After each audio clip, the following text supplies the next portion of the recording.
revestidos, amém? E eu fui despertado nessa manhã para trazer essa palavra, para a gente discernir os ataques de Satanás em momentos de crise. Mateus capítulo 4, verso 1 diz assim: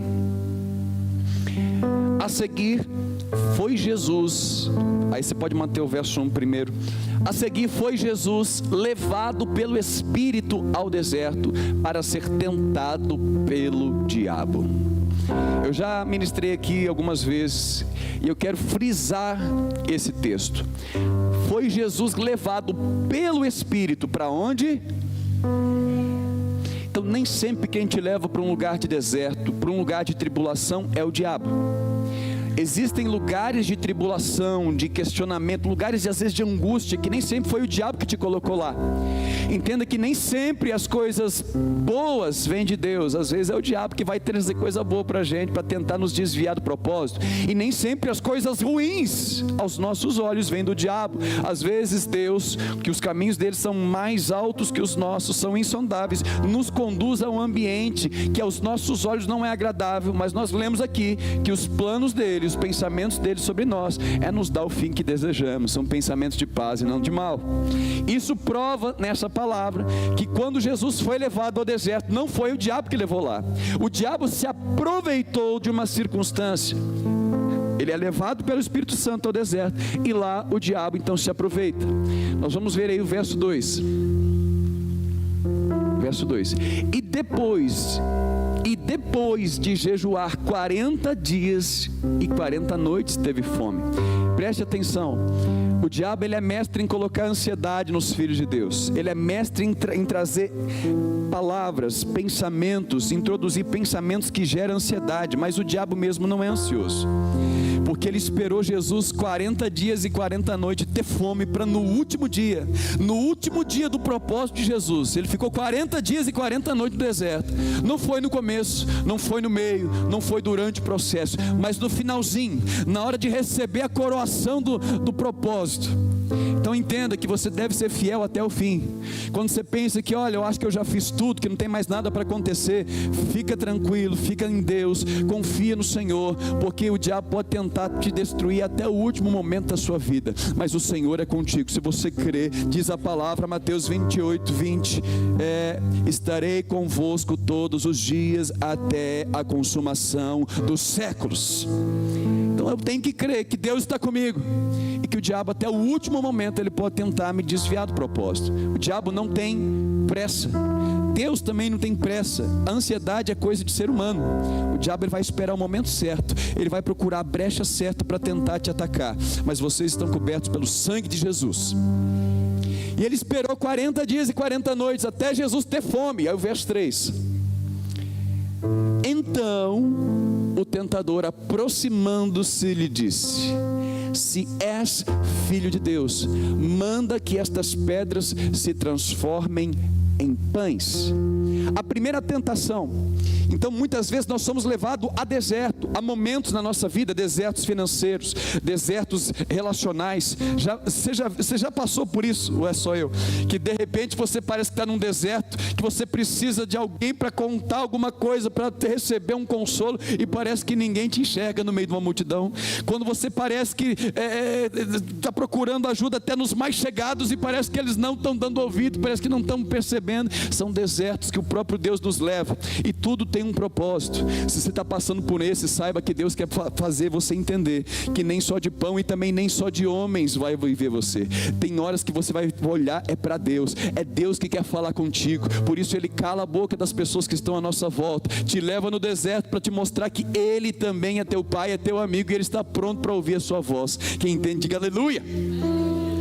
Mas aqui, veja, nessa primeira tentação, quando Deus levou Jesus ao deserto, havia um propósito que ultrapassa o nosso entendimento, não é o foco hoje, mas o que nós estamos vivendo hoje também é um deserto de uma certa maneira. Eu não sei você, mas quando eu olho, e às vezes eu chego em casa, a primeira coisa que eu vou fazer é entrar no YouTube, ver se tem alguma notícia nova sobre Israel, para tentar entender, e eu fico ali como Abacuque na torre de vigia, tentando compreender, e tem coisas que a gente não vai compreender, mas em momentos como esse, em momentos de deserto, o inimigo vai tentar sempre levantar interrogações na sua mente. Porque o diabo, ele não quer matar você, ele quer tirar a fé da sua vida. Ele quer tentar fazer você questionar a Deus, a bondade, a fidelidade de Deus. Como ele derrubou Adão e Eva no jardim, não foi diferente. Ele não obrigou Eva a comer o fruto, ele não incorporou na Eva, mesmo porque ela não tinha legalidade nem pecado para que isso acontecesse, mas ele gerou um pensamento e deixou o homem na sua própria vaidade, obscurecido no seu próprio entendimento, tentar entender a Deus por meio de uma palavra de uma terceira pessoa. Jesus havia acabado de ouvir uma voz, ele tinha acabado de ser batizado quando ele foi enviado ao deserto pelo Espírito Santo, e quando ele ouviu a voz do batismo, ele ouviu uma voz dizendo assim: este é o meu filho amado, em quem tenho. O diabo chega para ele, a primeira coisa que o diabo vai tentar atacar no momento de crise seu, é a sua humanidade. Jesus recebe uma palavra: tu és o meu filho, a quem tenho prazer.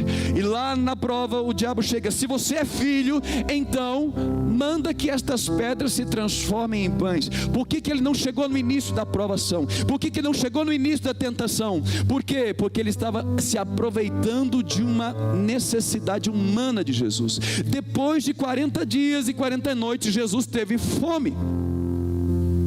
E aí então o diabo, ele aproveita da humanidade. E eu quero te mostrar que essa questão, o verso 4, quando Jesus responde, o diabo, ele diz assim: Jesus respondeu, está escrito, não só de pão viverá o homem, mas de toda palavra que procede da boca. Aonde eu aprendo isso? Eu aprendo isso em Deuteronômio. Coloca para nós Deuteronômio, capítulo de número 8. Nós vamos ver em uma outra circunstância, que também não foi Faraó, não foi o diabo que levou o povo de Israel para o deserto, foi o próprio Deus que conduziu o povo no deserto, porque o povo precisava lidar com a sua humanidade. Quando você recebe a Cristo, você é livre do cativeiro do Egito, você deixa de ser escravo de Faraó, mas você precisa passar um momento de transição para aprender a ser um humano dependente de Deus. Deus não vai anular a sua humanidade para você ser um ser espiritual, mas Ele vai te ensinar a ser um ser espiritual que depende de Deus. Um ser humano que depende de Deus.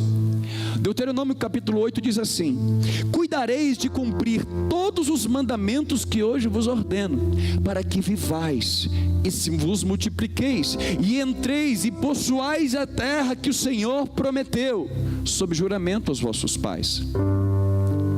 Recordar-te-ás de todo o caminho pelo qual o Senhor teu Deus, não foi o diabo, não foi Faraó, foi o Senhor teu Deus que te guiou naquele caminho. Ele te guiou no deserto esses 40 anos para te humilhar. Não foi o diabo que humilhou o povo, foi Deus, para te provar, para saber o que estava no teu coração, se guardarias ou não os seus mandamentos.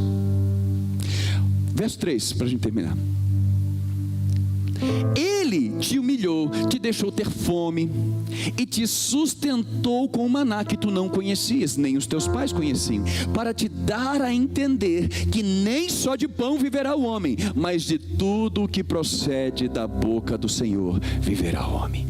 Jesus então responde ao diabo, quando o diabo vai tentar na humanidade: se você é filho de fato, se você é filho de Deus, manda que estas pedras se transformem em pães. E Jesus responde: nem só de pão viverá o homem. Esta palavra veio daqui, quando o próprio Deus falou com Moisés. Mas entenda algo interessante aqui. No início desse verso 3, Deus humilha e Deus deixou o povo ter fome e sustentou com maná. Então, se você analisar, como é que alguém que está saciado com alguma coisa tem fome?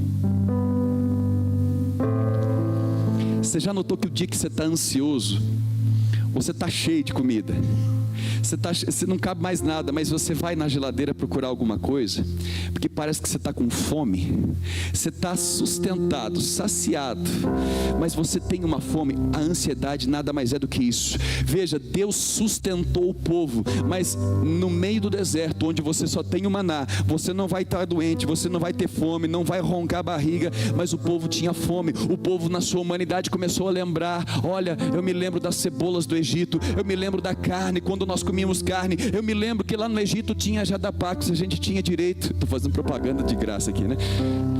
A gente tinha direito à sepultura lá, tinha direito, e aqui, nós estamos aqui morrendo de fome. Olha que interessante, morrendo de fome, Deus sustentou, ninguém morreu, não houve nenhum relato de morte por inanição, morte por fome, morte por doença. Eles morreram por causa dos pecados. Quando eles pecavam contra o Senhor, Deus liberava serpentes abrasadoras. Quando pecavam, quando se rebelavam contra o Senhor, muitos caíam mortos por causa da sua rebelião. Nunca foi por falta de sustento, porque quando Deus te coloca num propósito, Ele vai sustentar o propósito na sua vida. Mas nós somos seres humanos.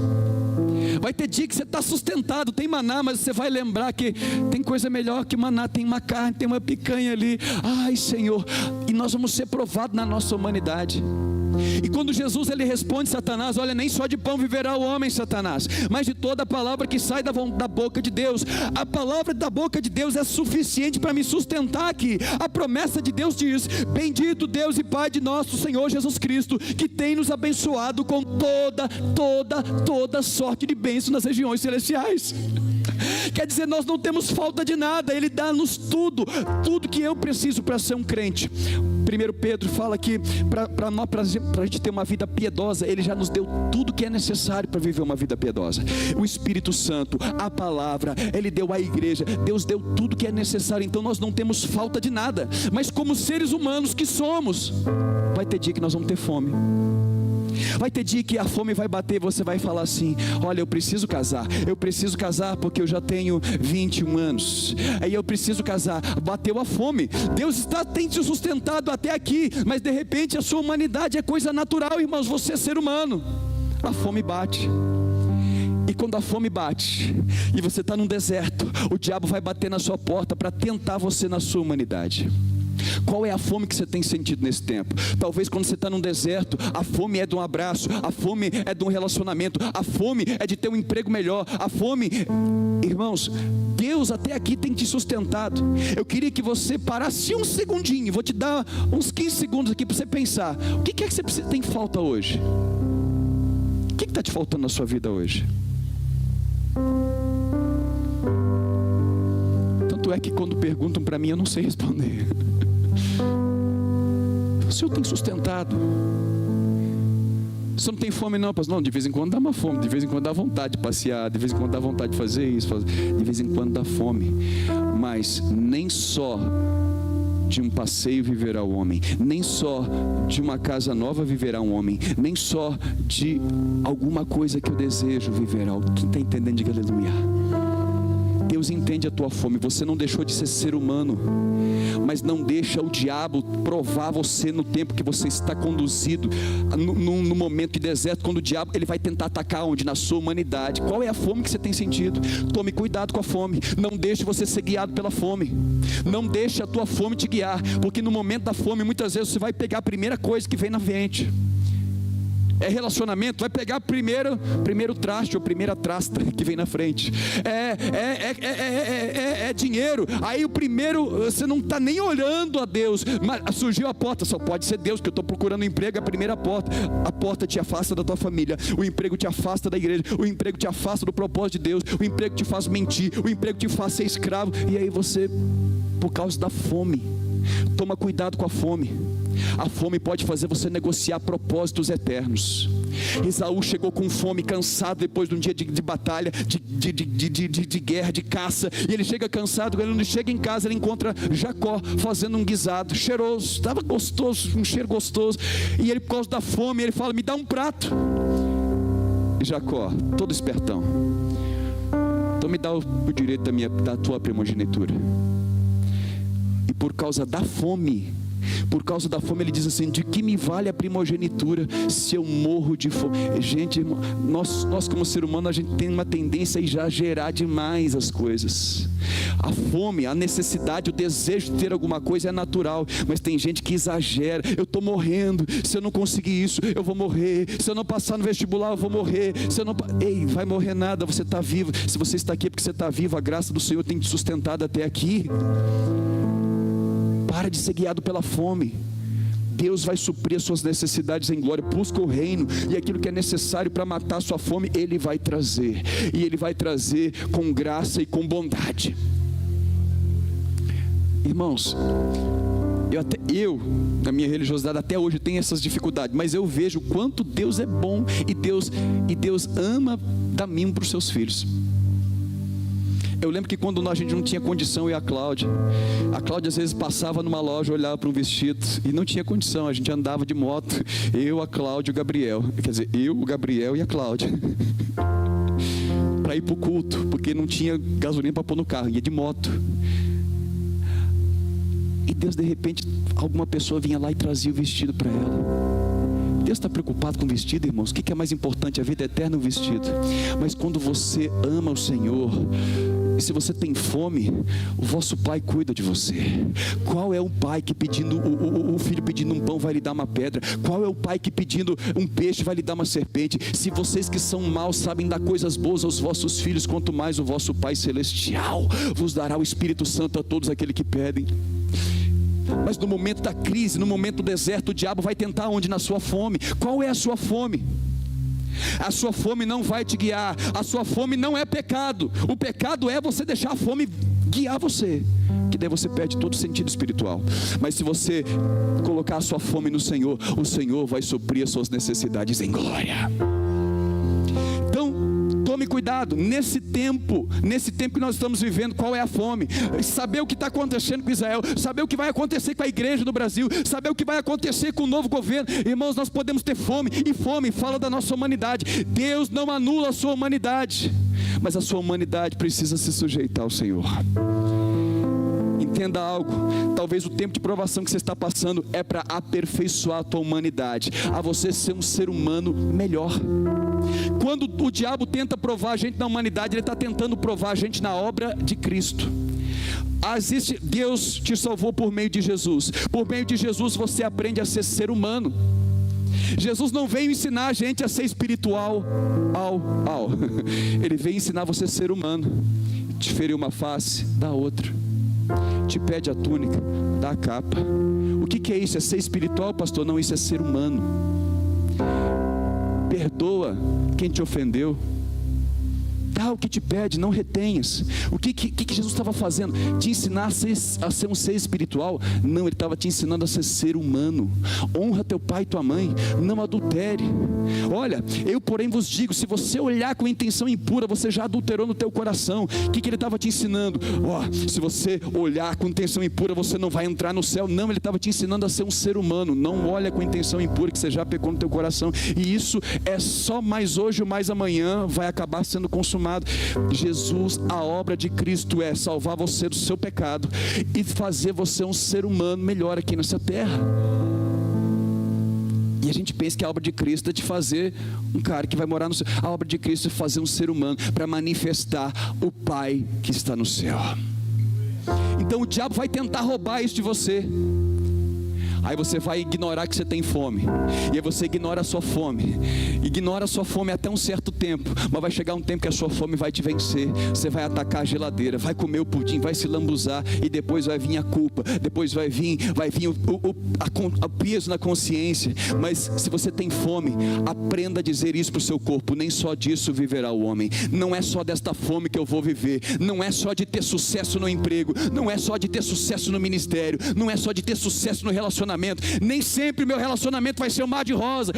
Se eu olhasse, se eu sou filho, por que o meu relacionamento está mais difícil que o relacionamento do irmão? Para de comparar, porque nem sempre o que você almeja, a fome de ter um relacionamento melhor, a fome da mudança do marido ou da esposa, a fome da mudança do filho ou da filha, a fome é um instinto natural do ser humano, mas não deixa a fome guiar você. Seja guiado pela palavra de Deus. É a palavra de Deus que vai sustentar você no meio das crises, é a palavra de Deus que sustenta você no meio dos problemas de relacionamento, é a palavra de Deus que sustenta você no meio do Covid, no meio de um problema econômico, no meio de uma guerra. Quem te sustenta é o Senhor. Os que confiam no Senhor são como o monte Sião, que não abalam, mas permanecem para sempre. Cuidado, em tempos de crise, o diabo vai tentar tocar na tua humanidade, e ele vai mexer com aquilo que mais você tem fome. eu queria ser um pastor, eu queria ser um missionário. Ele vai mexer onde mais você tem fome. Saiba que Deus tem sustentado você através da sua palavra. Segundo ponto, volta lá para Mateus capítulo 4, verso de número 4.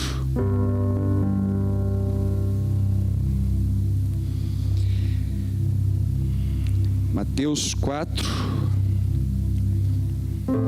Jesus, porém, respondendo, está escrito: nem só de pão, nem só de satisfazer as minhas vontades eu vou viver, nem só de matar a fome.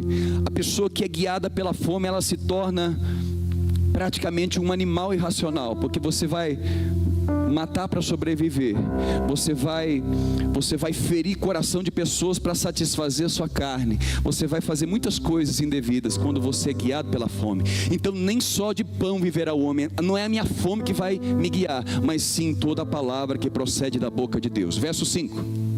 Segundo ponto, quando você está no meio de um deserto, não pense.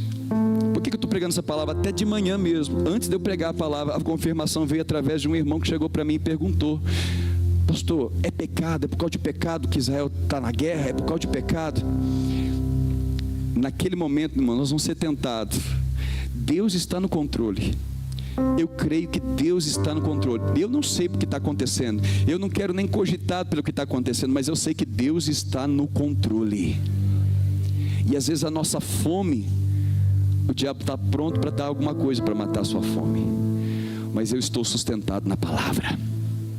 Então o diabo, depois disso, naquele momento da crise de Jesus ali, no momento do deserto, 40 dias sem comer, 40 dias e 40 noites, o diabo levou Jesus à cidade santa, colocou ele no pináculo do templo. Qual é a segunda área de tentação? A primeira área de tentação é na sua humanidade. A segunda área da tentação, ele vai tentar você na sua espiritualidade. Ele leva aonde? No pináculo do templo, no lugar onde os judeus se reuniam para orar, se reuniam para adorar a Deus. E ali naquele lugar, cheio de pessoas, o que ele fala para Jesus? Verso 6. Ele disse: se você é filho, se você é crente, se você realmente crê nesse seu Deus, se esse seu Deus existe de verdade, atira-te daqui para baixo. Por quê? Preste atenção. Como é que o diabo vai tentar você na sua espiritualidade? Ele não vai tentar você na espiritualidade falando assim: adora Satanás, faz coisa errada. Não, ele vai tentar você na espiritualidade usando a própria palavra de Deus. Se tu és filho de Deus, atira-te, porque está escrito: aos seus anjos ordenará, e a teu respeito, para que te guardem, e eles te sustentarão nas suas mãos, mas tu não tropeçarás em alguma pedra. Quando você está em momento de crise, aparecem tantos profetas que falam em nome de Deus, mas como diz em Mateus capítulo 7, nem todo que diz Senhor, Senhor vai entrar no reino do céu. Acautelai-vos dos falsos profetas, que vos aparecem vestidos como ovelha, mas por dentro são lobos devoradores. Está surgindo tanta situação esquisita nesse tempo. Se você não tiver guardado na palavra, quando você ouvir alguém falando um versículo bíblico, olha, é de Deus, porque está falando um versículo bíblico. O diabo vai tentar você na espiritualidade, porque nem todo que diz Senhor, Senhor entra no reino dos céus. Ele tentou derrubar Jesus através do que? De uma palavra, de um versículo. Realmente. Ei, mas a palavra, existe um princípio na Bíblia, da exegese e da hermenêutica, que você vai interpretar a Bíblia, não apenas com um texto isolado, você vai ver o contexto onde ele se encontra, você vai ver porque a Bíblia explica a própria Bíblia. Então quando Deus fala alguma coisa, faz isso. Quando alguém chega para você, um profeta, sei lá de onde, chega e fala, faz isso porque está escrito. Se você não tiver conhecimento da Bíblia e da palavra, muitas vezes você vai ser enganado. Por quê? Mas Deus vai me dar vitória, Deus vai moer o inimigo. Pode ser que no passado isso acontecia, mas nós estamos vivendo no tempo da graça, onde Deus não tem prazer na morte do perverso. Onde eu e você vivemos aqui não é para vencer e provar que nós somos melhor que ninguém. Nós ainda vivemos aqui nessa terra para manifestar a bondade e a fidelidade de Deus, para que aquele que não conhece o Senhor olhe para nós e glorifique o Pai que está no céu. Mateus capítulo 5, brilha a vossa luz diante do mundo, diante dos homens, para que eles, vendo as vossas boas obras, glorifiquem o vosso Pai que está. Tem um propósito. Você é a obra-prima da criação, que resgatado, salvo, está sendo transformado na imagem de Jesus, para que o mundo veja e glorifique o Pai que está no céu. Estamos em obra, irmãos. Desanima não. Se você não chegou lá, fica tranquilo, não desanima não, que aquele que começou essa obra vai terminar na sua vida. Mas eu preciso estar muito atento, porque no momento da tentação, da tribulação, no momento que você parece que está na crise emocional, crise de identidade, crise relacional, crise espiritual, crise com a igreja, o diabo vai tentar você na sua espiritualidade, trazendo, mas está escrito, que a minha mulher tem que se submeter a mim. Por que ela não submete? Se você é filho, por que você não planta o pé nessa mulher e manda ela embora? Satanás. Mas também está escrito que o marido ame a sua esposa e entregue a si mesmo, como Cristo entregou pela igreja. Quem está entendendo, diga aleluia. Quando você tem um entendimento raso da palavra, qualquer versículo que o diabo pode usar no momento da sua crise, no momento do seu deserto, que às vezes o próprio Deus te levou para lá, ele pode usar versículos para tentar roubar a tua espiritualidade. Primeiro ele tenta na sua humanidade, tenta destruir você na humanidade. Não conseguiu, ele vai tentar te fazer um religioso. Você sai do cristianismo puro e simples e verdadeiro, que traz graça e paz, traz paz para dentro de você, que você foi salvo não por obras, mas pela fé, e te coloca numa religião. Está escrito, então tem que ser assim. Não, está escrito, tem que ser assado. Ei, mas também está escrito outras coisas.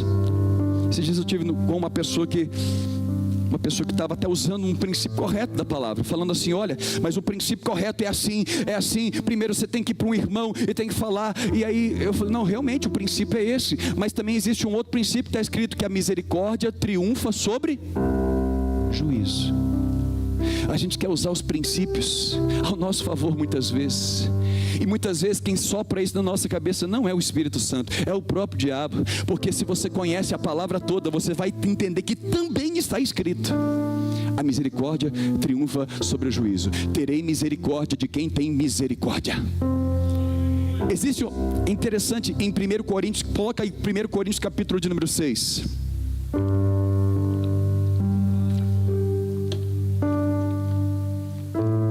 1 Coríntios capítulo número 6. Aventura-se algum de vós, tendo uma questão contra outro, está falando de irmãos da igreja de Corinto, tendo uma questão contra outro, a submetê-lo a juízo perante os injustos, um juiz injusto, um tribunal injusto que vai julgar a sua causa, e não perante os santos. Verso 2: ou não sabeis que os santos hão de julgar o mundo? Ora, se o mundo deverá ser julgado por vós, sois acaso indigno de julgar as coisas mínimas? Não sabeis que havemos de julgar os próprios anjos, quanto mais as coisas dessa vida? Verso 4: entretanto, vós, quando tendes de julgar negócios terrenos, coisas da terra precisam ser julgadas segundo a lei da terra. Ok, constituí um tribunal daqueles que não têm nenhuma aceitação na igreja. Para a vergonha que vou-lo digo, não há porventura nem ao menos um sábio entre vós que possa julgar no meio da sua irmandade? Mas irá um irmão a juízo contra outro irmão, e isso perante a quem incrédulos, para piorar a situação, dando mau testemunho. Verso 7: olha, só existir entre vós demandas já é uma completa derrota. Preste atenção. De onde vêm as demandas? Eu posso usar a palavra de Deus para fazer demanda. Quantos casais que eu já atendi que chegou lá: mas a minha mulher, mas o meu marido, mas o meu filho, mas é o meu pai. E sempre tem, e as pessoas chegam com versículos bíblicos prontos para se defender.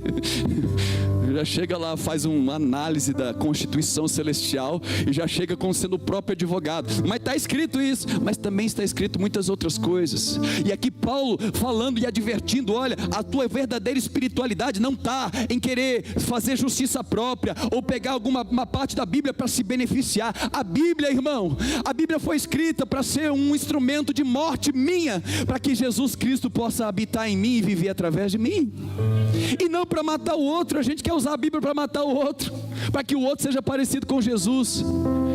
Por que você não aceita a oportunidade de você ser o Cristo que vai se manifestar nesse problema, nesse relacionamento? Eu profetizo em nome de Jesus sabedoria e entendimento, para que você manifeste a graça, a bondade, a misericórdia e o amor de Deus. Porque mais bem-aventurado não é quem está recebendo o amor, é quem está dando. Só de existir essas demandas, isso já é uma derrota, já prova que não é espiritualidade, é uma carnalidade, é uma derrota para vós outros. Porque não sofreis antes a injustiça, porque antes não sofreis o dano. Verso 8: mas vós mesmos fazeis injustiça, fazeis o dano, e isto aos próprios irmãos. Ou não sabeis que os injustos não herdarão o reino de Deus? Não vos enganeis, nem impuros, nem idólatras, nem adúlteros, nem efeminados, nem sodomitas, nem ladrões, nem avarentos, nem bêbados, nem maldizentes, nem roubadores herdarão o reino de Deus. A nossa espiritualidade está sempre em jogo, e muitas vezes a nossa espiritualidade vai ser ferida através de uma palavra fora de contexto. Os fariseus, eles eram mestres em fazer isso. Quando Jesus curava alguém no sábado, eles iam lá e falavam: isso aqui é heresia, isso aqui, ele violou o sábado, violou a lei do sábado. Mas eles estavam tão focados em uma pequena letra. E quando Jesus ele vai explicar a questão do sábado, ele era o Senhor do sábado, ele explica: o sábado não foi feito, ou melhor, o homem não foi feito para o sábado, mas o sábado foi feito para o homem. O sábado não era um instrumento de objeto de adoração, o sábado não era mais importante que uma vida. O sábado foi criado justamente para beneficiar o próprio homem.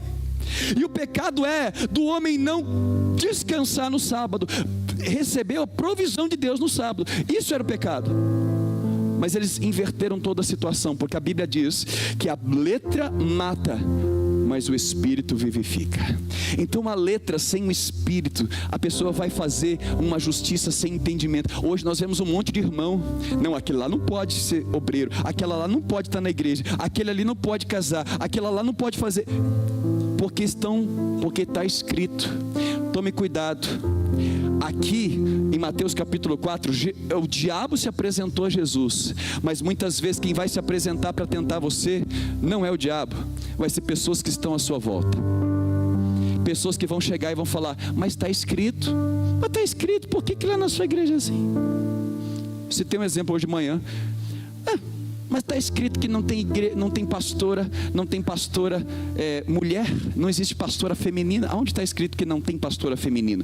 Aonde está escrito assim que a mulher fique calada na igreja? Mas também está escrito: a igreja que está na casa de Priscila e Áquila, a Trifena e Trifosa, obreiras do Senhor. E vai falando vários versículos onde coloca mulheres como líderes. Recebei a Febe, como é que é o nome? Recebei a Febe, nossa companheira de ministério, de trabalho. Quer dizer, também está escrito muitas outras coisas, e a pessoa pega um contexto pega um texto fora de contexto, porque nessa igreja onde foi profetizado que mulher deveria ficar calada, porque naquele tempo, naquela cultura, era a mulher que era sacerdotisa, era a mulher que fazia todas as coisas, por causa da cultura do templo de Diana, por causa da prostituição feminina. Então as mulheres precisavam aprender um novo tempo. Começa a aprender calada, para que você não tome a mesma cultura que você tinha antes de conhecer Jesus. Venha com essa cultura e você não mude o seu entendimento. Quem está entendendo, diga aleluia. Como é que você vai se livrar desse tipo de ataque? Somente conhecendo a palavra. Também está escrito. A letra, só a letra. Por isso tem muitos religiosos, e essas pessoas, teve pessoas que falaram isso, mas está escrito. Essas pessoas hoje estão no mundo separadas, estão com a vida longe da presença de Deus. O mesmo conhecimento teológico não sustentou elas, porque não adianta você ouvir Satanás. Olha, atira-te daqui, volta lá Mateus capítulo 4, verso 6. Atira-te daqui para baixo, porque está escrito. Faz isso, porque está escrito. Faz aquilo, porque está escrito. Ei, mas também está escrito. Verso 7. Mas também está escrito: não tentarás o Senhor teu Deus. Como é que o diabo vai tentar provar você na humanidade? Você tem fome? Cara, se você é filho, Deus conhece a sua necessidade. Ele não vai ficar bravo com você se você matar a sua fome agora. Seja guiado pela fome. Na sua espiritualidade, pelo contrário, se você é filho, está escrito, vai lá e faz. E quantos crentes estão debaixo de uma influência de espírito de orfandade, e eles estão sendo provados na espiritualidade, mas se você é crente, você tem que fazer.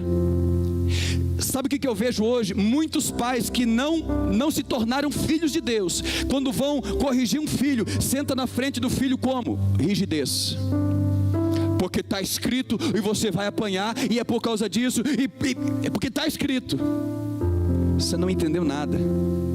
Também está escrito: pais, não provoquei a ira a vossos filhos.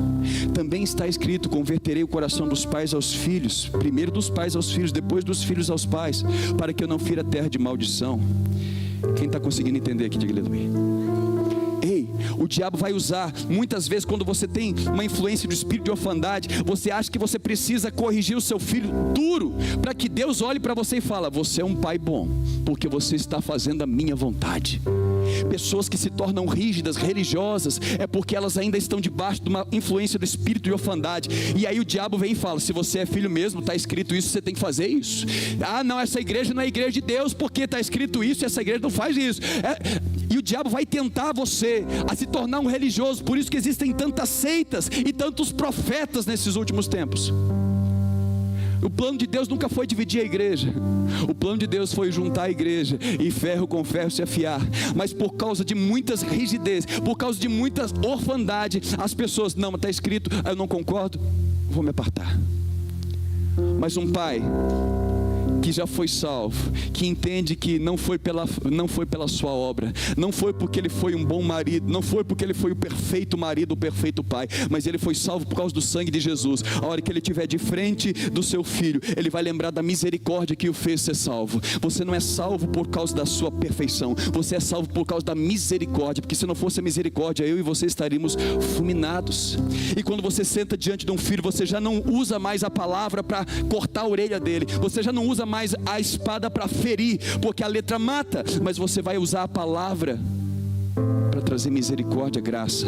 Vai corrigir sim, mas não mais corrigindo preocupado se Deus está aceitando a sua correção. Você vai corrigir com o coração de Deus, trazendo o amor do Pai, por amor àquela pessoa, por amor àquela criança. Olha, muitos pais hoje corrigem filhos, não é por amor aos filhos, mas é por amor à própria imagem. Medo de ser considerado um crente ruim. Não, porque está escrito: como é que vai cuidar da obra do Senhor se não cuida da própria casa? Ok, só que o próprio Jesus tinha 12 discípulos, e na sua casa um deles o traiu, o outro ficava colocando a mão na bolsa, o outro ficava lá solícito fazendo coisas, passando na frente do próprio Jesus. E Deus não escondeu isso na Bíblia. Isso não foi escondido. Quando Adão e Eva, no lugar perfeito, o pastor perfeito, o pai perfeito, o Deus perfeito, o lugar onde não havia pecado, eles pecam. Você acha que Deus escondeu? Olha, Moisés, não escreve isso não. Escreve que alguma coisa. Não, Deus não esconde as coisas. Mas nós sim, o diabo fica tentando na nossa espiritualidade. Se você é filho, o negócio tem que ser perfeito, porque está escrito assim. Eu quero profetizar sobre a tua vida, que todo espírito de incredulidade, todo espírito de orfandade seja calado nessa noite na autoridade do nome de Jesus. No momento de crise, o diabo vai testar a sua espiritualidade. Se você é filho, está escrito, mas também está escrito muitas outras coisas. E uma das coisas que está escrito está lá em Romanos, capítulo de número 8, verso de número 15. Põe para nós aqui. Quando o diabo tentar você na sua espiritualidade: mas se você é crente, está escrito, por que você está assim? Você é crente, você usa as bermudas. Você é crente, você usa calça de homem, mulher. Calça de homem não, porque eu não tenho coragem de usar uma calça de mulher não. Calça de mulher é calça de mulher mesmo. Quando o diabo vier isso para você, diga para ele: também está escrito, eu não recebi espírito de escravidão. Eu não sou escravo de ter que provar para o diabo que eu sou filho. Eu não sou escravo de ter que provar para o irmão que está do lado que eu sou crente. Eu não preciso ser escravo de provar para o meu pastor que eu sou crente. Ei, você não precisa provar para mim, não é eu que vou colocar você no céu, eu só aponto o caminho. Quem vai te colocar lá é Jesus. Você saiu dessa escravidão da religião de ter que provar alguma coisa. Olha, porque você não recebeu o espírito de escravidão para viver outra vez com medo de alguém pensar alguma coisa errada, mas recebeste os espíritos de adoção, baseados no qual clamamos: Abba, Pai. Pai. Aleluia! Dá uma salva de palmas para Jesus. Dá uma salva de palmas para o papai. Aleluia! No momento da pressão, primeira coisa que ele vai provar você, humanidade. Qual é a tua fome? Toma cuidado, não deixa a fome te guiar. Deus te sustenta. Pastor, mas não dou conta, eu não sei viver sem mulher. Não deixa a fome te guiar. Isso é mentira do diabo. Deus te sustenta. Eu conheci um homem, o pastor Leonardo Paulino, citei eles aqui, né? Que vai com a Tami. Irmãos, eu não sei se ele casou com quase 50, mas Deus sustentou ele, solteiro, fazendo a obra do Senhor como missionário nas nações. Por quê? Isso prova que nem só de pão, de pão com a letra M, viverá o homem, mas de toda palavra que sai da boca de Deus. Não deixa o diabo te testar na sua humanidade. Não deixa o diabo testar na sua espiritualidade. Você não tem que provar para mais ninguém que você é filho. Quem clama dentro de você, Abba Pai, é o Espírito Santo, e isso é o suficiente. Se você está com medo, atemorizado, escravizado em ter que provar para alguém que você é crente, talvez você mesmo que está duvidando. Ah, mas não é a pessoa que duvida, é você que duvida. Por isso que você está tentando provar, porque mesmo você mesmo não confia. Mas quando você confia, quem não precisa provar nada, irmãos. Sim ou não? Eu não preciso provar que eu sou filho do Romualdo aqui na terra. Quem olha para a cara do meu pai vai saber que eu sou filho dele. Não preciso provar nada. Quem não tem. Agora, quem está com dúvida, esse vai viver atemorizado, escravizado, tentando provar alguma coisa. Deus já te escolheu antes da fundação do mundo. Você está aqui porque não foi você que escolheu a Ele, Ele escolheu você. Então, para com isso. Não deixe o diabo atormentar a sua mente. Você é filho, você é filha. Aleluia. Deus pode nos levar para o deserto. O diabo vai se aproveitar, mas ele já perdeu em nome de Jesus. Então o diabo vai tentar. O segundo ponto é na espiritualidade. E a obra do Espírito Santo é essa. Se a obra de Jesus é te fazer um ser humano melhor, a obra do Espírito Santo é fazer você ser um ser espiritual melhor. Se relacionar com o Pai, se relacionar com o próximo, se relacionar com o corpo de Cristo. Essa é a obra do Espírito Santo. Não deixa leis religiosas guiar você. Seja guiado pelo Espírito. A letra mata, mas se você for guiado pelo Espírito, você vai trazer vida na correção dos seus filhos, no amor à sua esposa, ao seu marido. Deus vai trazer vida. Mateus capítulo 4, verso número 7. Já estamos quase terminando. Qual que é a última esfera de tentação? O diabo vai te testar na humanidade, o diabo vai te testar na espiritualidade, e o diabo também vai te testar na paternidade do propósito. Por quê? Propósito, quem coloca propósito na nossa vida? É Deus, o Pai. Antes de você ter forma no ventre da sua mãe, Ele já escrevia os seus dias. Você vai ser advogado, você vai ser um pastor, você vai ser isso, você vai ser aquilo. Ele já colocou o dom, por isso que você já nasce com umas habilidades natas em algumas áreas da sua vida. Você vai desenvolver elas depois, mas é porque Deus, na sua presciência, Ele sabia e já escrevia os seus dias. Então quem coloca propósito na nossa vida é o Pai, quem define é o Pai. Só que quando o diabo não consegue te vencer na humanidade, não consegue te derrubar na espiritualidade, ele vai tentar atacar o propósito, porque quando ele ataca o propósito, ele ataca paternidade. Se o pai falou que você vai ser um missionário, e aí você está lá, 19 aninhos, 18 aninhos, 17 aninhos, ansioso, por quê? Porque se você ainda não confia na paternidade do pai, você espera ser um missionário para provar para o pai que você ama o pai. Você espera alcançar o propósito da tua vida para você mostrar, pai, tá vendo? Olha aqui. Ei, mas quem deu o propósito, quem tem o querer também tem o efetuar. Dele é o querer e dele é o efetuar. Se ele colocou o propósito na tua vida, é ele quem vai cumprir. Os planos do homem são falhos, mas os planos de Deus não podem ser frustrados. Então por que a ansiedade no propósito? Se o diabo não te derruba na sua humanidade, na sua espiritualidade, ele vai tentar derrubar você no propósito da sua vida. Um casamento, uma empresa, um ministério, um projeto que Deus colocou no seu coração. A ansiedade, veja, hoje de manhã eu estava falando sobre a questão, não, hoje de manhã não, foi agora à noite ali com o pai do Wesley. A guerra só está acontecendo hoje por causa de quê? Havia um propósito. Quem colocou o propósito no coração de Abraão? Deus. Abraão, você vai ser pai de nações. Só que quando Abraão ouve essa palavra, ele tinha 75 aninhos de idade, na adolescência, 75 aninhos, e ele sai da sua terra, da sua parentela, e vai andando, vai caminhando, e de repente se passam aí 10 anos e nada acontece. 10 anos é muita coisa. Quantos anos você tem de crente? Faz as contas aí, olha quanto tempo Abraão, né? 10 anos e nada acontece. De repente vem uma proposta. Eu já sei o que fazer para esse propósito se cumprir. Põe aí no verso número 8. Levou o diabo a um alto monte, mostrou-lhe os reinos desse mundo e a glória deles. Verso 9. Ele disse: tudo isso te darei se prostrado me adorares. Qual era o propósito de Jesus? Vim estabelecer o reino. O diabo mostrou o quê? Os reinos e a sua glória. Aí vem, às vezes é o diabo, às vezes é a mulher que está lá colocando, aquecendo as mãos na fornalha, que diz: olha, eu conheço, você teve com Jesus. Não é o diabo, mas é alguém que está lá tentando provar você. Você está ali na prova. Foi o Deus que permitiu o diabo se andar com você. Você está na prova e você vai ser tentado na sua espiritualidade. Não, eu não conheço. Mas às vezes é quem está mais perto ainda. Vem a mulher de Abraão.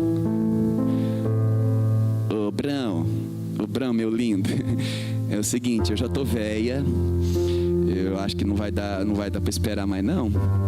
Deus prometeu. Faz o seguinte, está aqui minha serva Agar. Ó, minha serva Agar. Eu creio que Abraão deve ter feito assim. Ô mulher, é verdade? É, Abraão, vai lá, vamos ter um filho.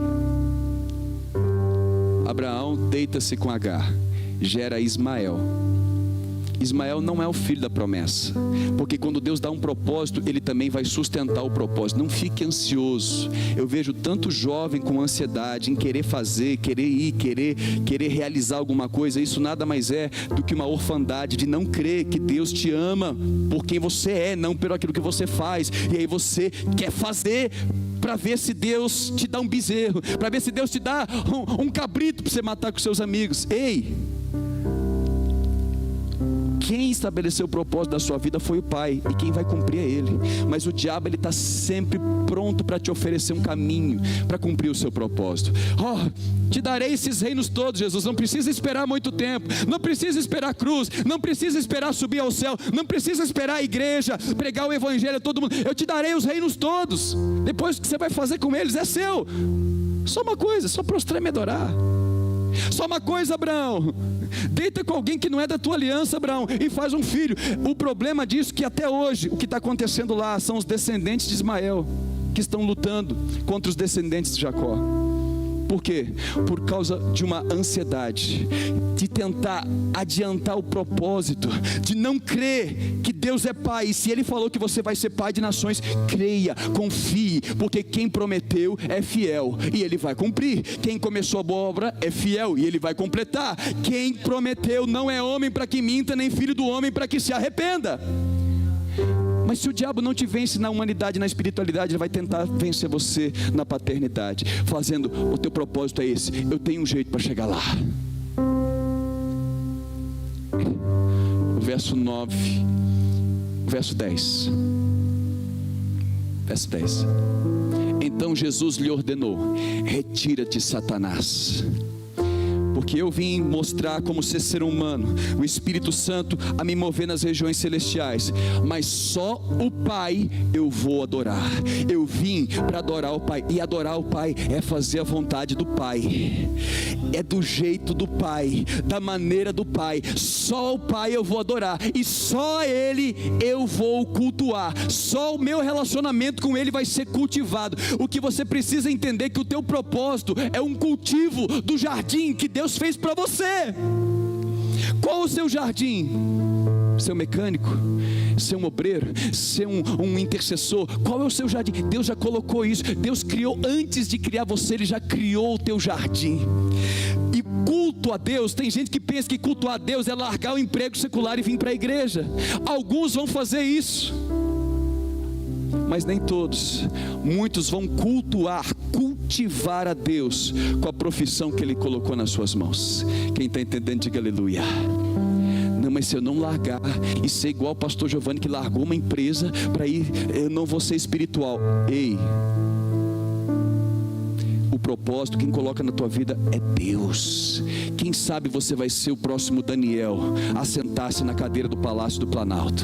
Quem sabe você vai ser o Sadraque, Mesaque e Abednego, que vai sentar na cadeira do governo de Minas. Eu profetizo, irmãos, o meu sonho é ver Itaúna cheia, as esferas do poder executivo, legislativo, do judiciário, todas as esferas cheias de cristão, cultivando o seu relacionamento com Deus e mostrando a que veio essa terra, cumprir o propósito do Pai. Você não veio à toa, você é um projeto de Deus para cumprir um propósito que só você vai cumprir, e no tempo que você tem que cumprir. Moisés, quando ele descobre qual que é o propósito dele, Moisés, você é o libertador. Quando ele descobre qual que é o propósito, a ansiedade dele, achando que Deus tem pressa. Deus não tem pressa, você viu que o diabo também não tem. Ele é paciente. Não pense que porque você pecou hoje não aconteceu nada. O diabo é paciente, assim como Deus também é. Ele vai esperar o momento correto. Mas Moisés, todo ansioso, já que eu tenho que libertar, então, se está escrito, se alguém falou que eu tenho que fazer, eu não posso aceitar o egípcio maltratar um hebreu. Eu vou agir na força do meu braço, pego a espada, mato o egípcio, enterro o egípcio, e depois vou ter que fazer o quê? Fugir. O propósito de Deus na sua vida é atrasado por causa de uma ansiedade. Quem prometeu é fiel para cumprir, Moisés. Eu não sei qual é